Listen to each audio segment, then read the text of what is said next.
ख़बर शामिल कई पिया गंबट में रिपोर्ट शहजाद अली मलक जी गंबट स्टेशन जो रहवासी 40 साल शख्स खान मोहम्मद शेख और ताणी आवाज़ ते हिरकजी रेशमा नाले औरत सां कश्मीर के कच्चे वारे इलाके तरफ़ घरां तैयार थी मिलण लाइ वञी रहियो हो त अहिड़ो इतला गंबट पुलिस के मिलियो ऐं गंबट पुलिस संदसि पीछो कंदे रस्ते मां हथ करे वापसि गंबट थाणे ते आंदो ऐं अगवा थियण खां बचाए वरितो।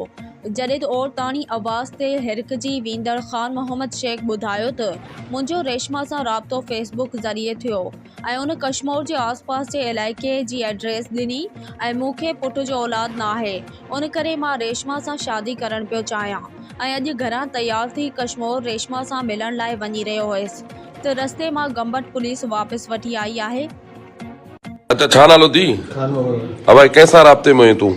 यो फेसबुक ते लिंक आई वा उन सां ॻाल्हाए छाजे लाइ शादी जे बारे में करे या शादी मांखे हुई करणी पुट जी औलाद को ॾेई करे उन 14 वो अॼु जी अॼु ख़बर पहुंची है उहे केरा जी जी तव्हां सां हाणे हाणे न कबो कंहिंसां बि बाबा राब्तो न कबो आहे। ठीकु आहे तोखे छोकिरी नालो छा ॿुधाए पई? रेशमा काथों जी? कश्मीर जी। ठीकु आहे बाबा न ॻाल्हाईंदा कयो हिननि सां। ठीकु आहे।